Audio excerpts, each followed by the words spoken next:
Hi, this is Leah, and in today's coaching video, I wanted to share with you one of my best practices, one of my best creative practices.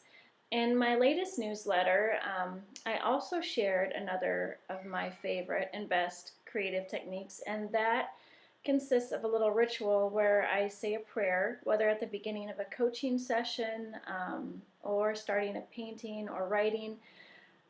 And the prayer is essentially that may God and may my soul, my spirit, help me to remember that I am the vessel and not the source.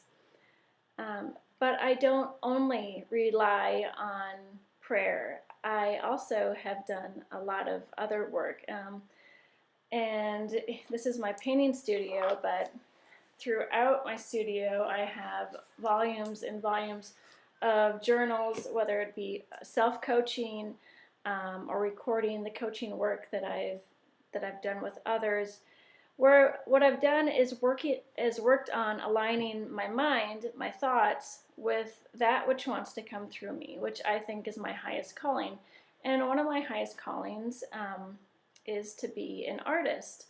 And so it's been a process of deliberately and with discipline choosing thoughts and a mindset that aligns with what wants to come through me, that's congruent with that, so that I am cleared out as a vessel and I'm prepared and I show up fully and I don't have any energy drained or detracted on sort of self-obsessing on whether or not I'm good enough, whether or not I'm, the real deal, dealing with like imposter syndrome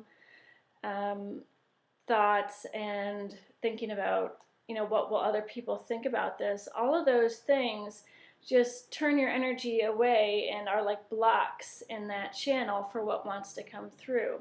So for me, creativity plus coaching is like creativity on steroids, and that has been my experience, that once I was open to using coaching as a tool in my art and also in my work with others, then it's just allowed me to be much more present for a greater force, which I feel is a good and loving force that wants to come through me.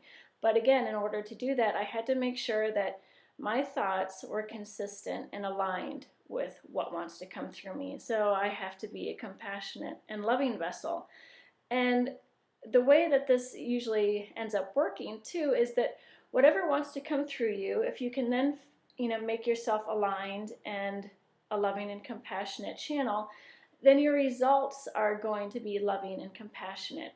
So using the painting behind me as an example, what I felt like I was wanting to create, I didn't have an end image in mind, but it was this energy of wholeheartedness and just like an outpouring that wanted to come through me, but it also felt a little fierce and a little bold and audacious. And the words rowdy and beautiful kept coming back to me. And I even painted into the underpainting a message to myself, but also what I hoped would be imparted through the end painting was a message to the world, and that is my whole heart. And then I wrote in parentheses, you have it. And because that's how I want to live my life, for myself, wholeheartedly and fully present.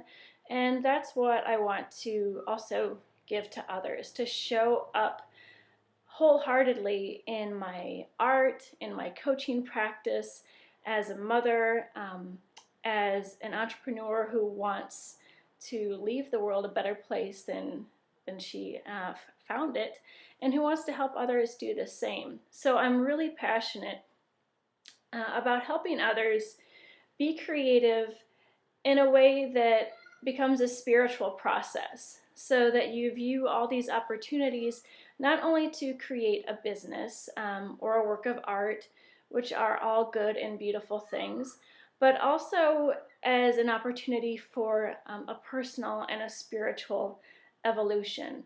And so if you can stay in a loving place as you're creating whatever you're creating, then your results have the most optimal chance of also being loving and good. And so if you feel like that there's something inside of you that you haven't yet been able to express fully or articulate to your satisfaction in the external world, if you're not getting the results that you just know you're capable of getting, you just know you have it in you. So if you're longing for that kind of breakthrough, and you're longing to get out of your own way, but maybe you just can't currently see your hurdles or obstacles, then I highly recommend doing mindset work, doing thought work, and getting a coach.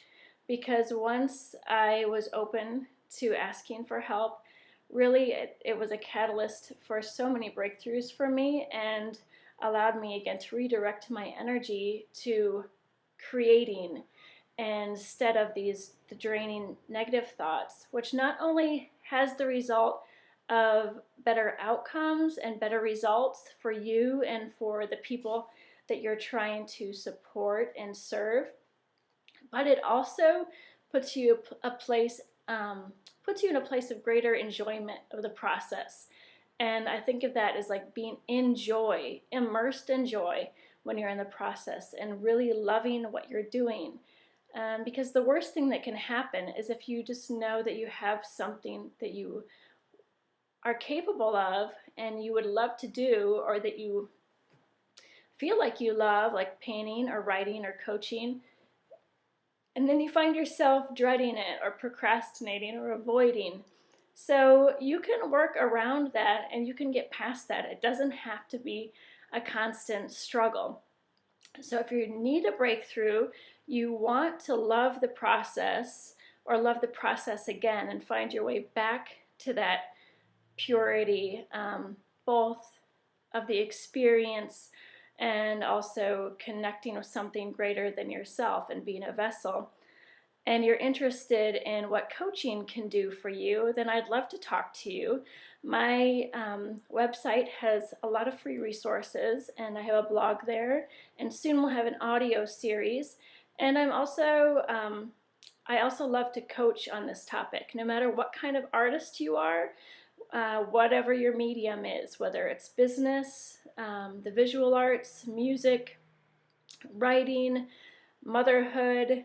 I am open to all walks of life, because I feel at the core it's all the same. It's all your soul wanting to be more fully expressed in the world. And I'd love to talk about how I can help you. I offer a free 20-minute consultation, and you can contact me either through my email, Leah, L-E-A-H, at leahcb.com, or you can check out my website, Renaissance Coaching, and that web address is www.leahcb.com.